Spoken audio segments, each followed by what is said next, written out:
sur les Malawites. Alors que Josephi Kawendo réclamait une faute au lieu du corner, le joueur du tout-puissant Mazembe a voulu mettre la pression sur le juge central de cette partie, le Tunisien Youssef Esrahi, qui reste zen. Il est imperturbable, ce juge central, alors qu'un joueur béninois est au sol, qui se tord de douleur. Visiblement, c'est Badarou. Badarou, oui. Alors qu'on a l'image Josephi Kawendo. Kawendo, on ne le répétera jamais assez. Il y aura un carton. Est-ce que le carton sera rouge? Il y aura un carton. Il y aura un carton pour Badarou. Est-ce qu'il a touché? Je crois plutôt que le carton doit être pour le joueur du Malawi qui doit écoper du carton rouge. Exactement. Exactement. Bien vu. Bien sifflé. Ah oui. Je le disais, cet arbitre me fait bonne impression. Il suit tout à la lettre. Il suit tout à la lettre et c'est visiblement ce joueur qui a fait son entrée en temps et qu'on a eu du mal à reconnaître parce qu'on n'avait pas son nom sur la feuille de match.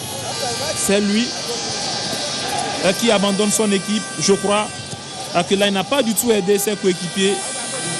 Alors que le speaker du stade parle de rouge pour Nanana Fio, je crois plutôt que c'est un carton rouge sur les images qu'on a vues tout à l'heure où les deux joueurs ont été sortis, expulsés.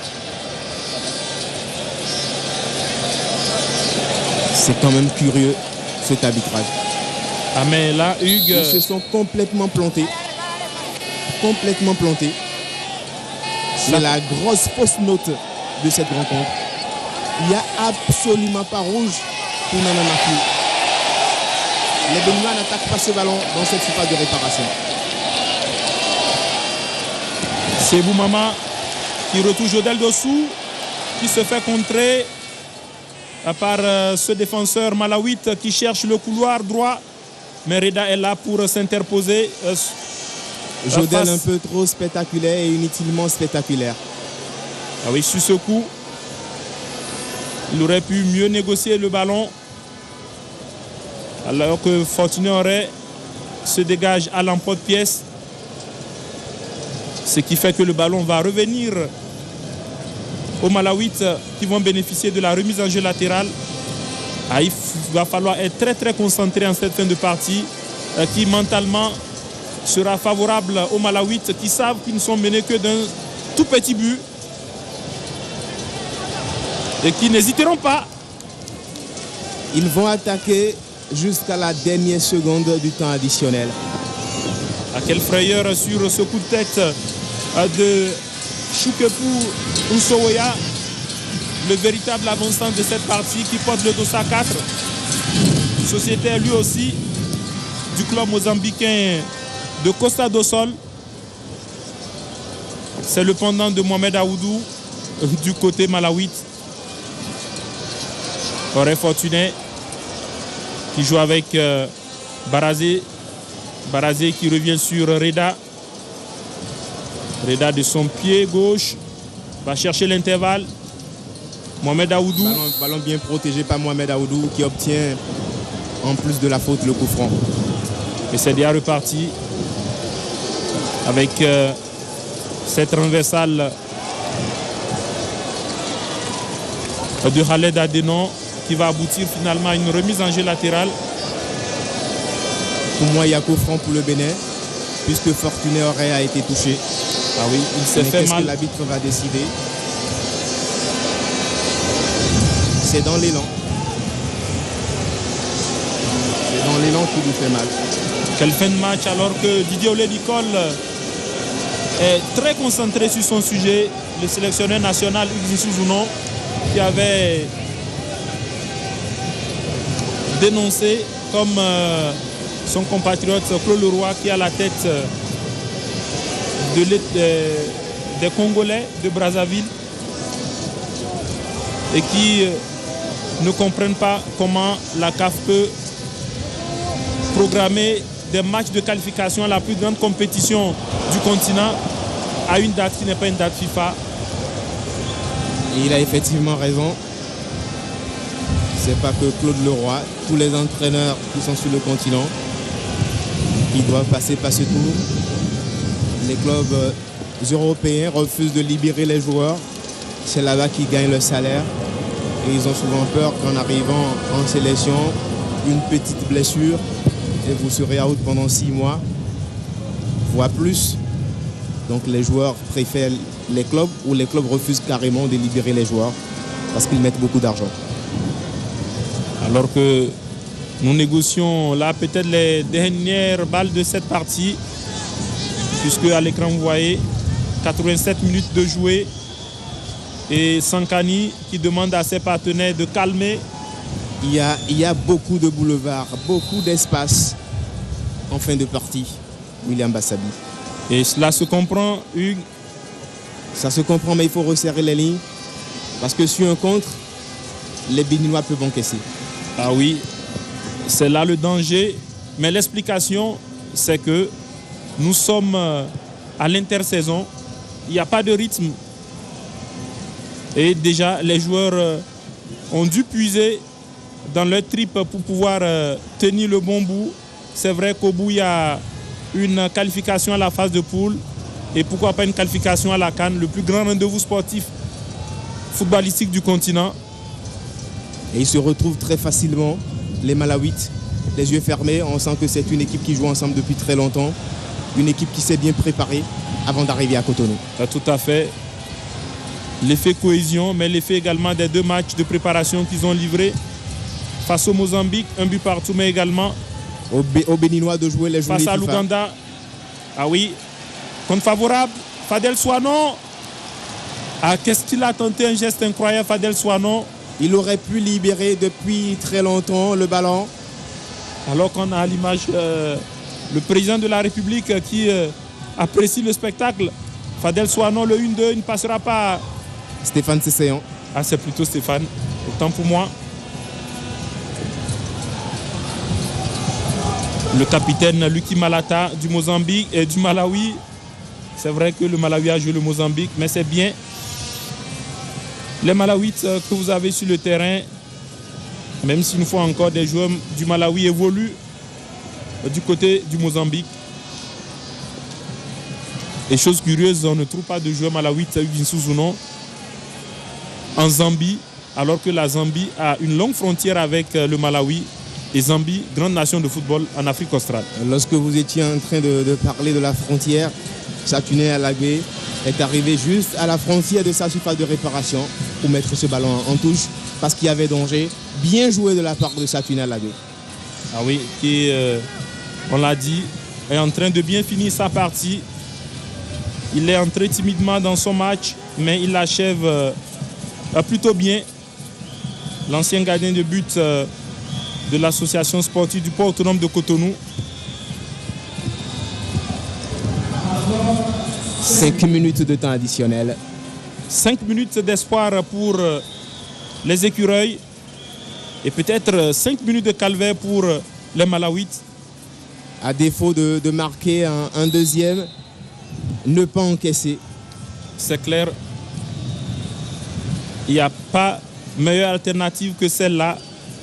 À défaut de faire le break, il serait intéressant surtout de ne pas encaisser le but. Et là, Fortuné aurait été très bon dans la partie. Il est à l'image de l'équipe béninoise qui a fait un grand match, qui malheureusement n'a pas marqué beaucoup de buts ce soir. Alors Hugues, si on doit commencer par tirer les enseignements de cette partie, qu'est-ce qu'on dira des Béninois cet après-midi, puisqu'ils ont tenté, ils ont eu des opportunités, mais à l'arrivée, ils n'ont pas eu de réussite.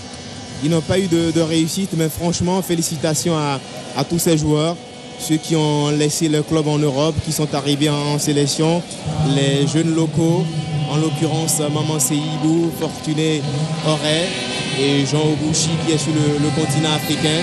Ils ont fait un très très grand match. Ils n'ont pas beaucoup de matchs dans les jambes. Le championnat béninois s'est arrêté. Ensuite, le Bénin n'a pas joué les journées FIFA et comme on le dit, pour être fort, il faut jouer les compétitions. On ne joue pas et on veut être meilleur, il faut forcément jouer. Et peut-être une situation pour aggraver le score. Aoudou Mohamed qui s'appuie sur Fortuné Auré, qui va mettre dans le paquet la reprise. Et Stéphane Sessegnon qui voit sa frappe complètement dévissée. Voir la cage une fois encore de McDonald Arawa se dérober. Et McDonald Arawa qui va en profiter pour grignoter quelques secondes.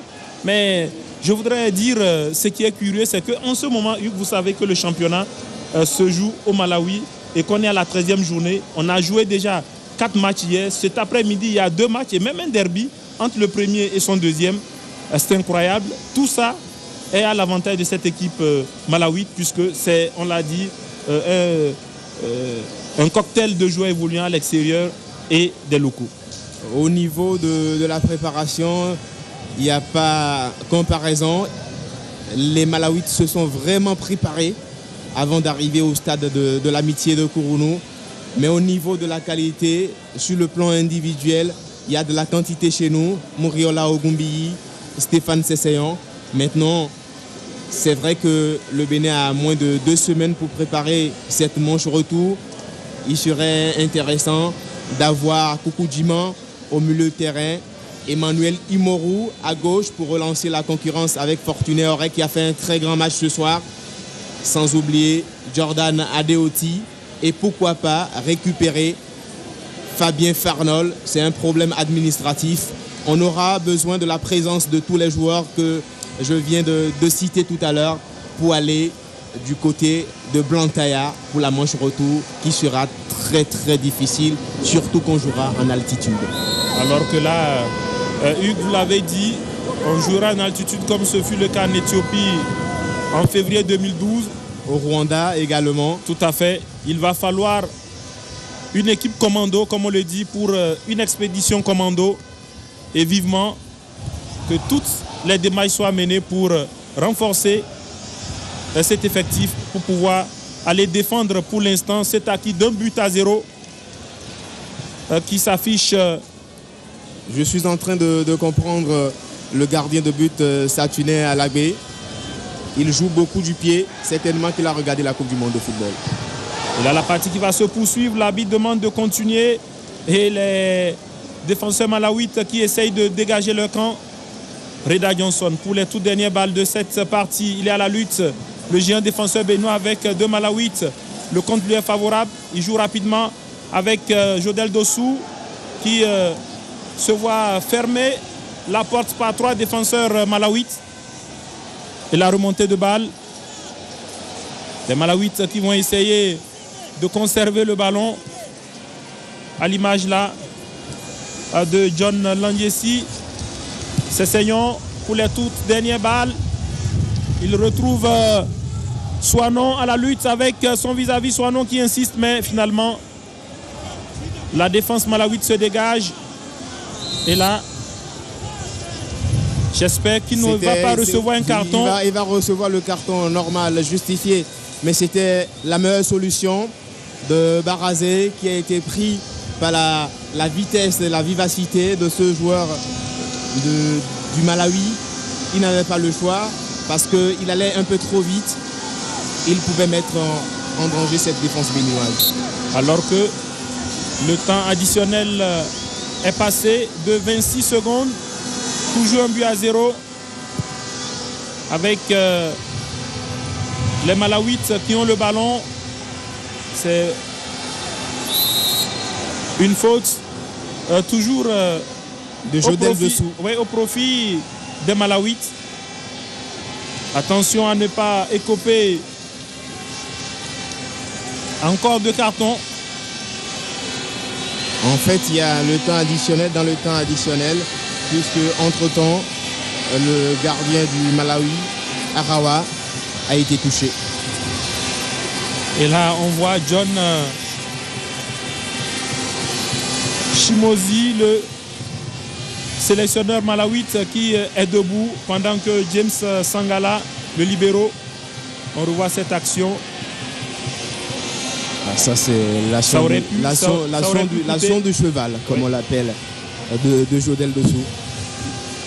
Il a tout fait dans cette rencontre. Ah, mais finalement, Youssef Essairi ne laisse rien passer. Il a encore sorti un carton jaune, Hugues. Et ça pénalise le Bénin.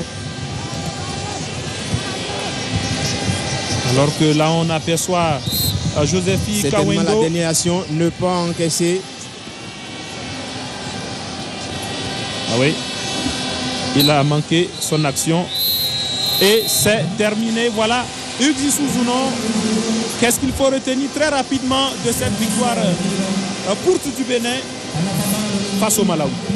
Il faut retenir qu'en l'absence du public, l'habituel public du stade de l'amitié de Cournouh, il y a la présence du premier responsable du pays, le docteur Yahi Boni, qui est arrivé pour supporter ces écureuils qui ont gagné un match très difficile. Ils ont eu beaucoup d'occasions, les Béninois. Malheureusement, ils n'ont pas été en réussite. C'est des choses qui arrivent. L'essentiel ce soir, le Bénin n'a pas encaissé de but. Le Bénin va jouer la manche retour mentalement fort, mais ça ne sera pas du tout facile, mon cher William Bassabi, vu les conditions climatiques de la manche retour. Ensuite, c'est le 2 août.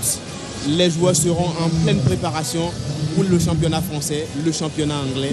Ce n'est pas forcément évident pour récupérer tous les joueurs. Et là, on voit que les joueurs malawites, Hugues, se frottent les mains par rapport à ce résultat parce qu'ils ne sont pas dupes, ils savent. Alors Didier Olé-Nicole, c'est la fin du match. Vos poulains ont remporté le match 1-0. Mais est-ce que dans l'ensemble, vous êtes satisfait de la prestation de vos jeunes?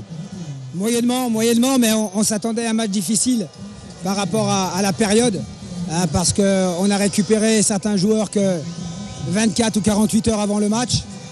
Dans cette période de préparation, il a fallu qu'on se bagarre pour mettre une équipe relativement équilibrée. Et on a vu que pour les deux équipes, la répétition des efforts était difficile. Je suis satisfait du fait d'avoir gagné, parce qu'il y a deux manches, c'est toujours mieux d'avoir gagné. Deuxièmement, de ne pas avoir pris de but. On sait que sur une double confrontation, les buts à l'extérieur peuvent coûter double.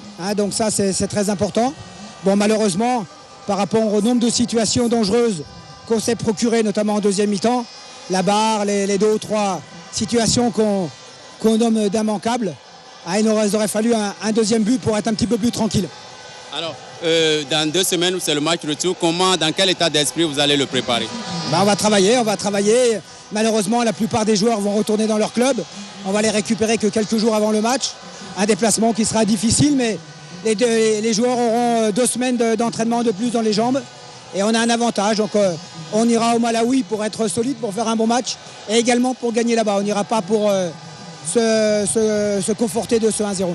Merci beaucoup, coach. Alors, nous allons donc retrouver Stéphane Sesséan, le capitaine des écureuils du Bénin, pour ses impressions à cette fin de match.